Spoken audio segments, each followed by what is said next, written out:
Greetings and welcome to Flanigan's Ecologic.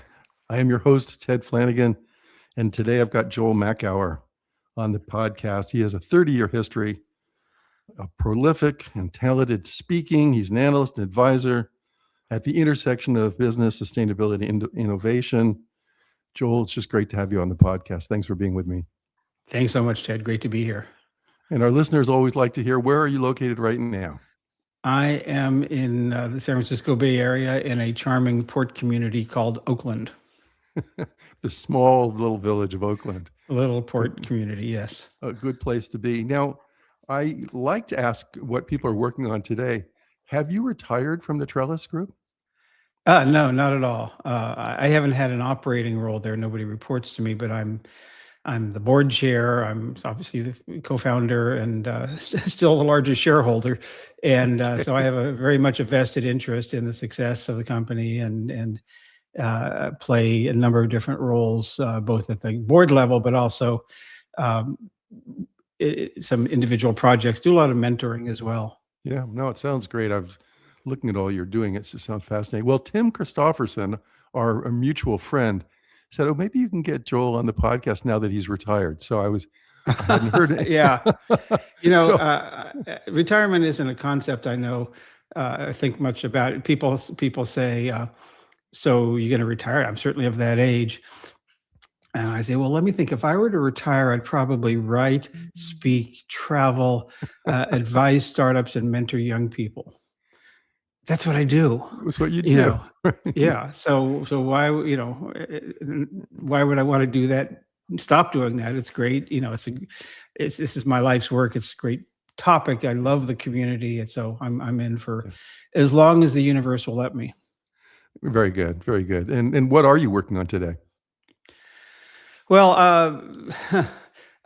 first of all, we're just reorienting the Trellis Group. It's a challenging time. We can't sugarcoat that. And we've had to make adjustments. So there's been a lot there. But we're in a really exciting place because, first of all, we've outlasted pretty much all the competition. There was never been a lot of competition, but they're kind of gone now. Well, we do three things as a company. We have the centerpiece is our events. We do two big events every year. One's called Green Bizz, which is for and about the profession of sustainability. And the other is Trellis Impact, which is much more the operational level around technology and AI and nature and finance and a number of much more in the weeds. We have a membership group of sustainability executives from large companies, about 160, 170 billion-dollar plus companies that we bring together both virtually and in person for what we call peer-to-peer learning and what they tend to call group therapy. And then, of course, we have the media part, just as you would expect, articles, newsletters. I'm a journalist by training, so that's last part is how this all came to be, is I created this website back in the late 90s, back in the 20th century, called Green Bizz, which was a clearinghouse resource center on business, the environment, and the bottom line. That was the tagline. And so that's always been my entry point to this is writing about this stuff and communicating in any number of ways, as you said, speaking and writing and podcasting and everything else. Oh, that's really great. And so you studied journalism at Berkeley, I believe, right?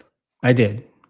Where were you born and raised, just for reference here? I was born and raised in Oakland, California. You were? And in fact, my wife and I live in the house I grew up in, which we bought from my mom about 25 years ago. So yeah, it's great.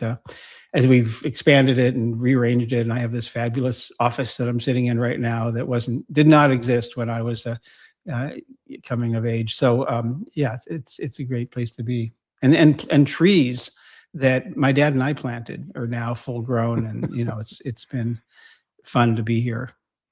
That's really great. And then you told me before we started recording that you were about 27 years back east, I think, primarily in Washington, D.C. Yeah, 25 back east, 24 in D.C., a year in New York. So that was a great experience to be there. But, being from the Bay Area, California, is like having somebody constantly tugging on your sleeve and saying, "Come home." And even by the time I left DC. I'd been there for half my life, Yeah. but the Bay Area still felt more like home, and I really wanted to come back and be here, and I'm very, very, very glad I did. Such a great place to be. Now, just when did you form Trellis? Because I've always associated you with Green Bizz, and now you're saying that Green Bizz is sort of a part of what Trellis does. But were you Green Bizz as an organization for a number of years, and then you became Trellis more recently? Yeah.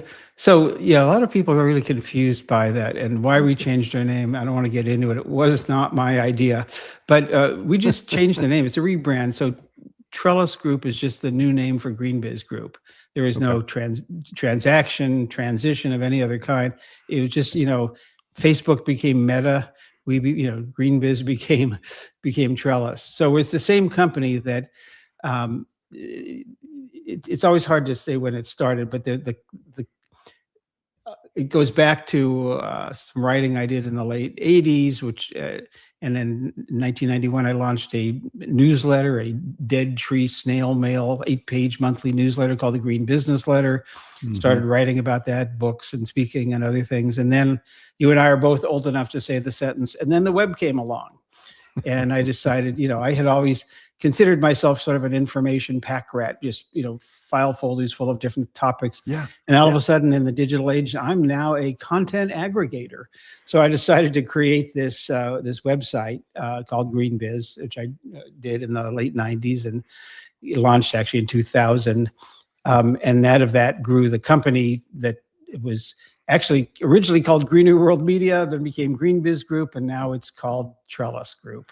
So it's all the same company, just same ownership, just a different moniker. And where did the name Trellis come from?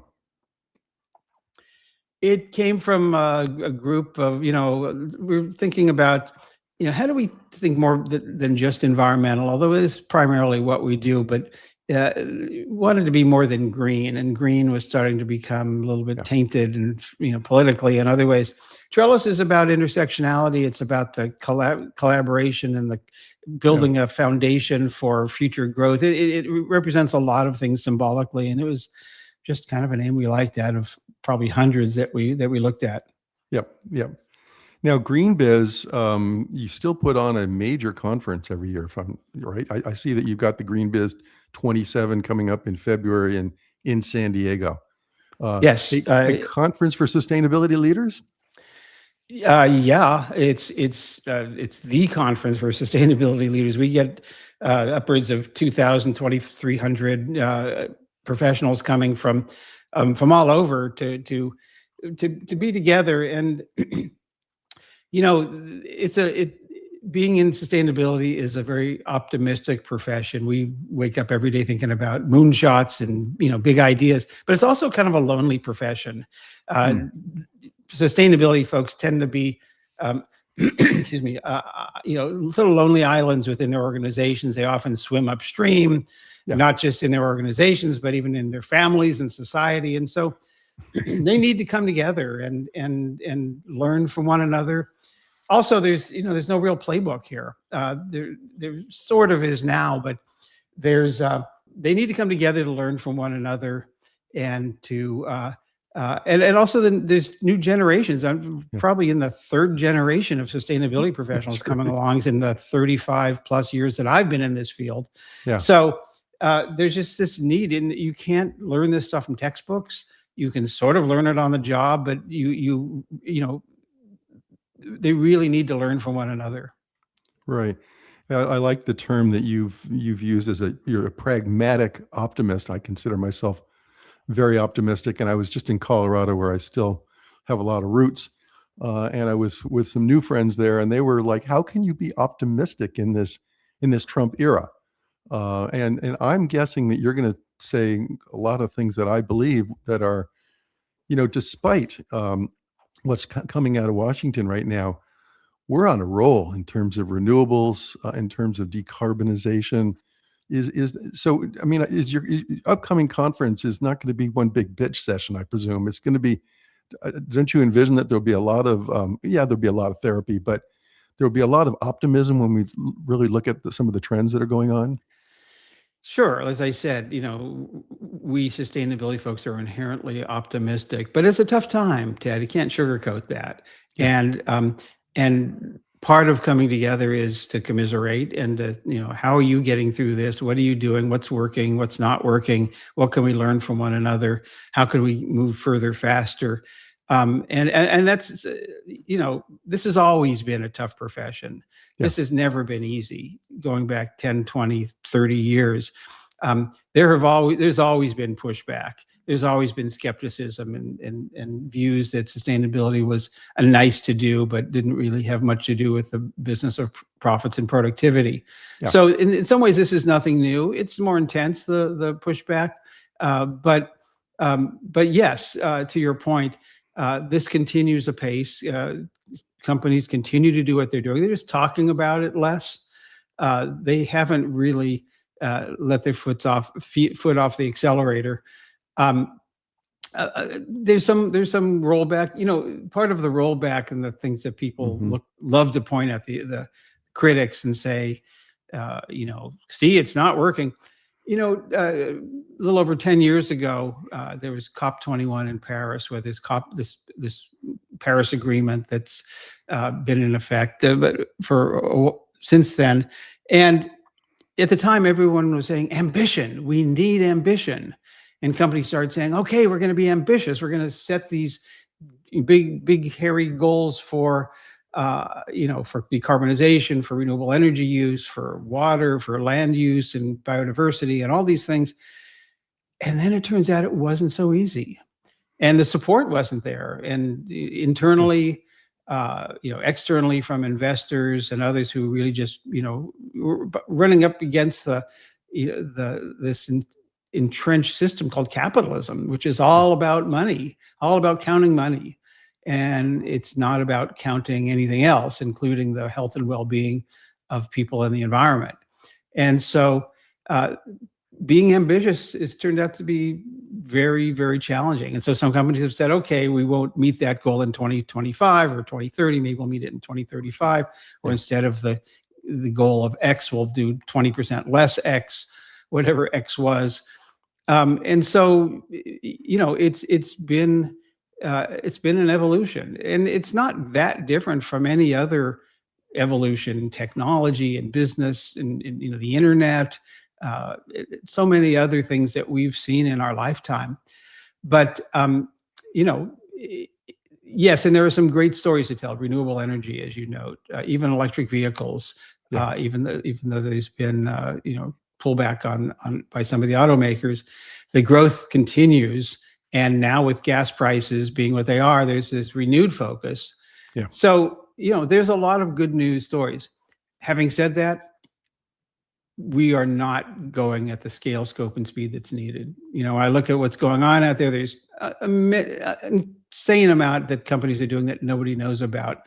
And, I like to say it's all good, but it's not good enough.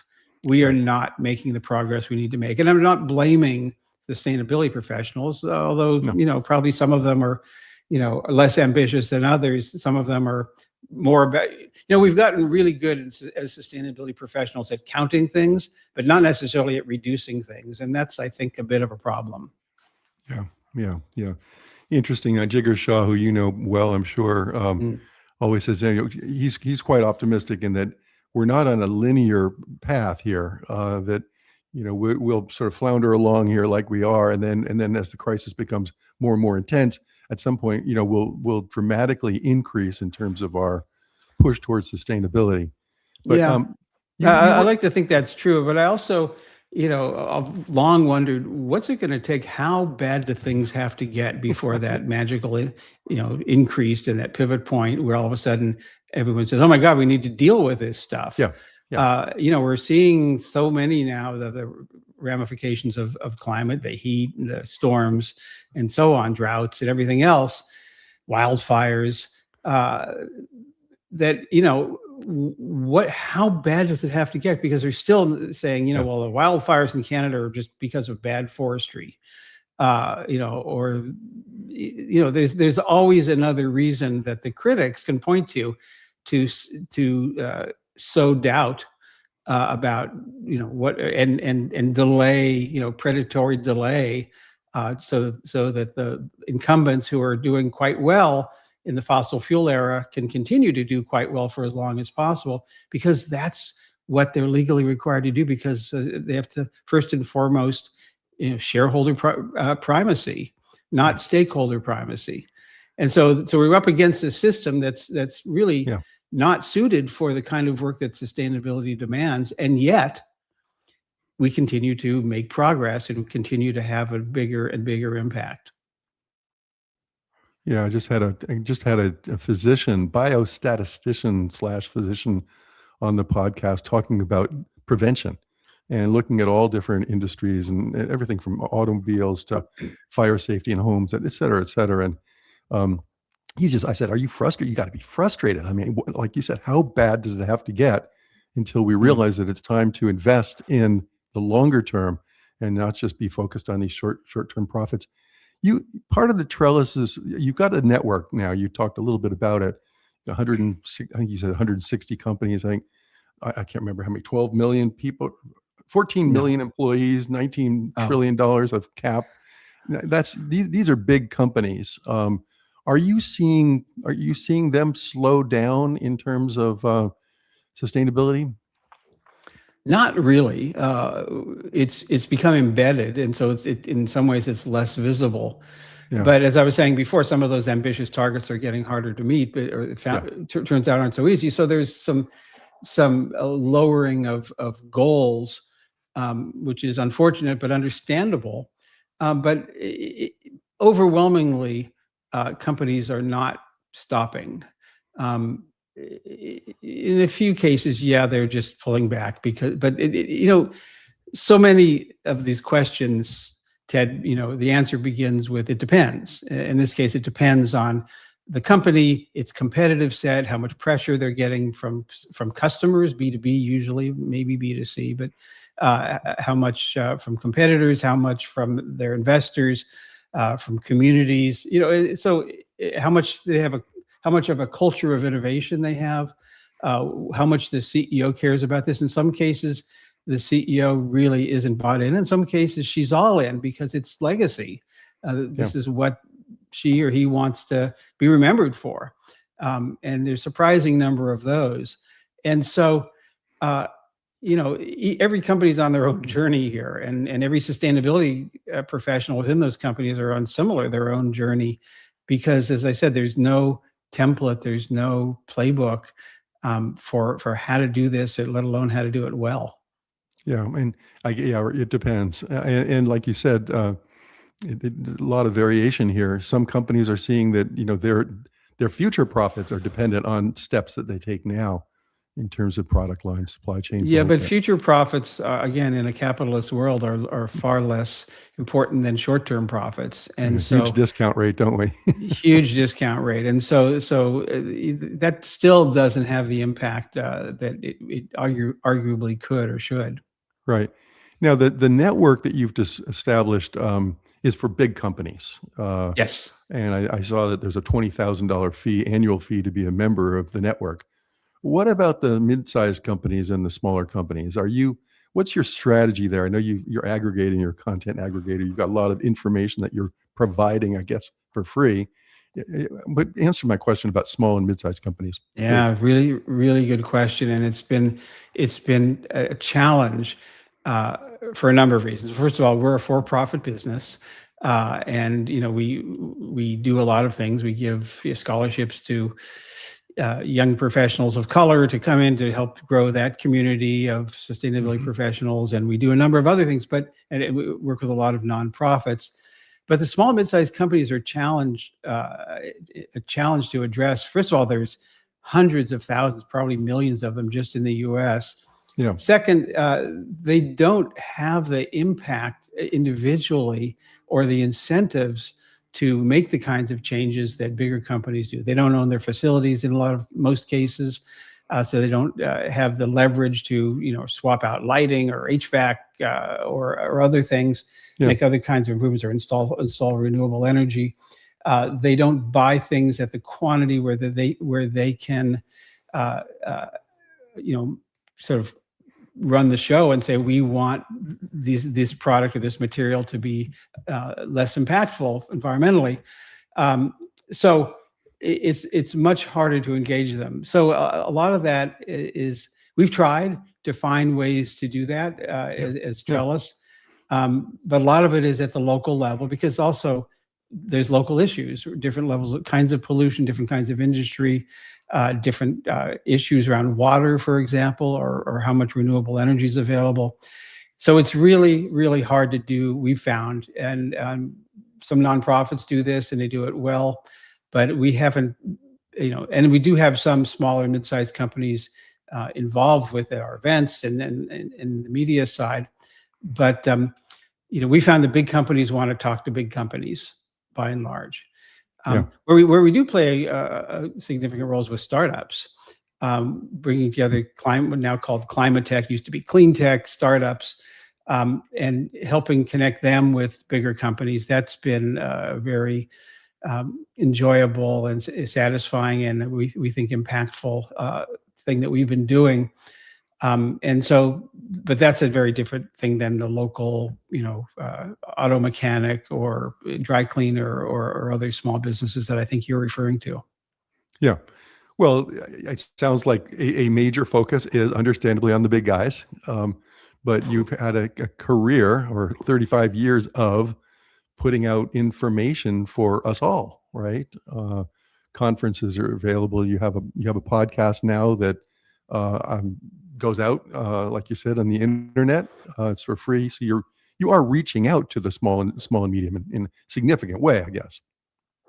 Yeah, we try. Again, a lot of what we do is geared towards the bigger players, and there's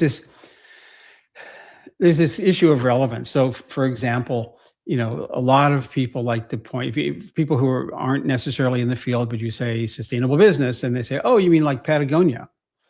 And yeah, sure, Patagonia is a great company, great leader, but they're privately held, actually now held by a trust that was created, by the founders.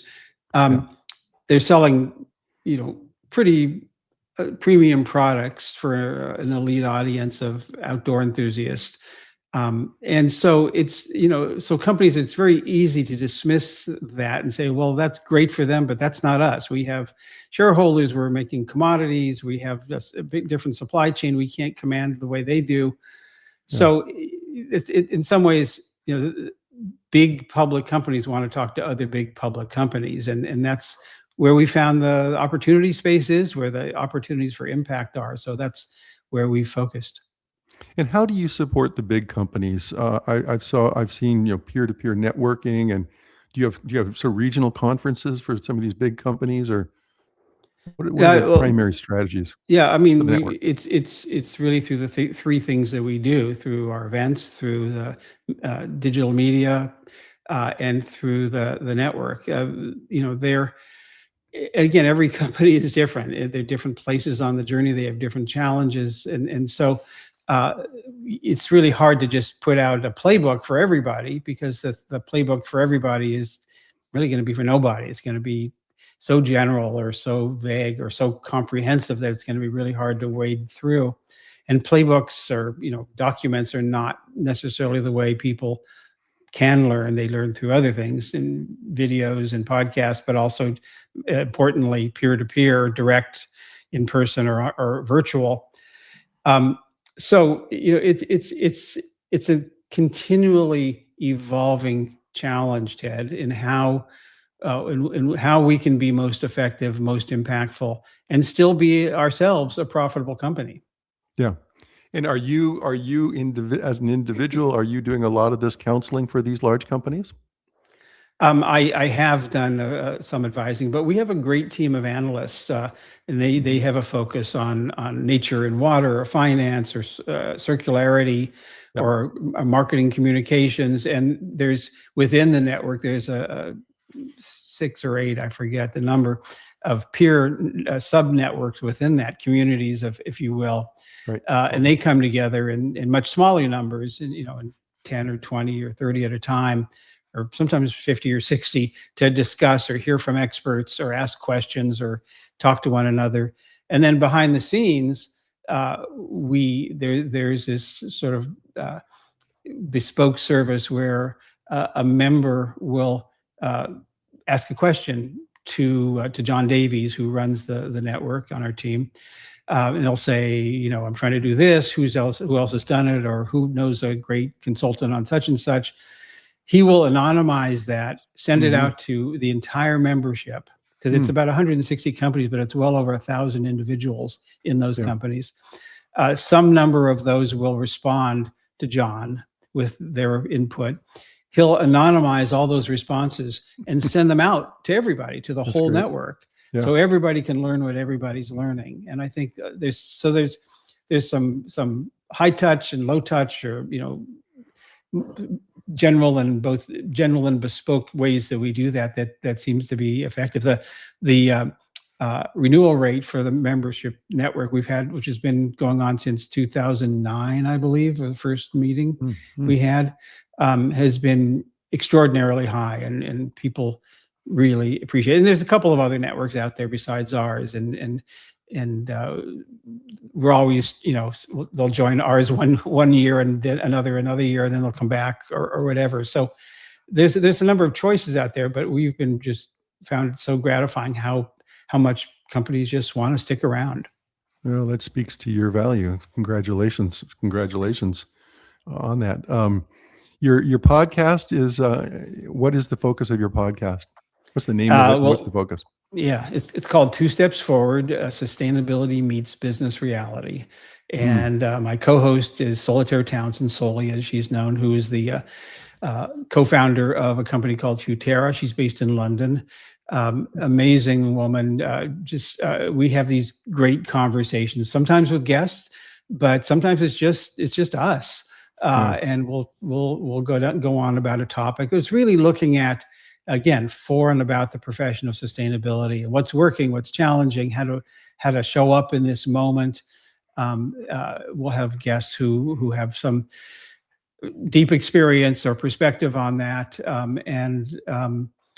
It just, selfishly, Soli and I just see it as an opportunity for her and me to, her and I to have these great conversations from time to time.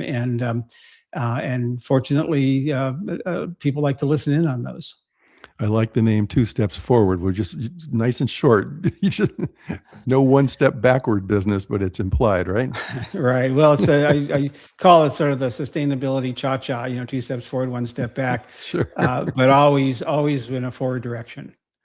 You've written a lot of books, and a big disappointment in my life is that I ordered your history of Woodstock.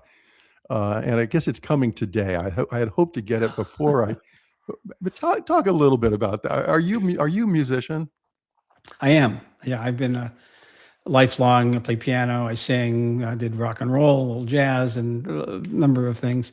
I was in the book publishing world during most of the 1980s. And I wrote some books. I helped others write books. I had produced books for New York publishers. And I got really interested in the oral history, just that format. It just seemed interesting to me. I read some.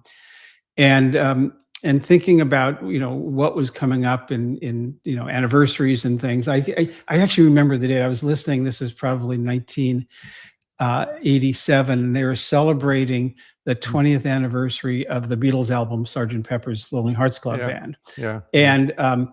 And it's like, oh wow, 20 years. What else is coming up? And I started thinking about that and looking at Woodstock, which was really seminal in certain ways and defined a generation in certain ways. And as I looked at the story of what it was and how it happened and how it probably almost didn't happen and how it probably should have been a disaster and wasn't, it really was a great story of a number of things, of the politics, of the culture, of music, of the sensibilities of the time, and how people can come together under really adverse conditions, and with little or no training, and sort of just a great story of resilience. Yeah. And so, this was at the same time that I was sort of leaning into the sort of sustainability. And so there was this nice transition period that was coincidental, but also sort of meaningful. Woodstock happened about 9 months before the first Earth Day, when I was a senior in high school. You can do the math on that. And so it was really sort of an era, of a moment, of an era and a moment for me personally too. I did not go to Woodstock. I was actually in a rock and roll band here in California that summer. But it just was a fascinating story. And it's, I'm talking right now with someone who's trying to turn that into my book into a TV series 40 years after 30 some years after the book came out. And it still surprisingly is alive and well in my life. Oh, great. You're now a strategic director of the Music Sustainability Alliance. Yeah.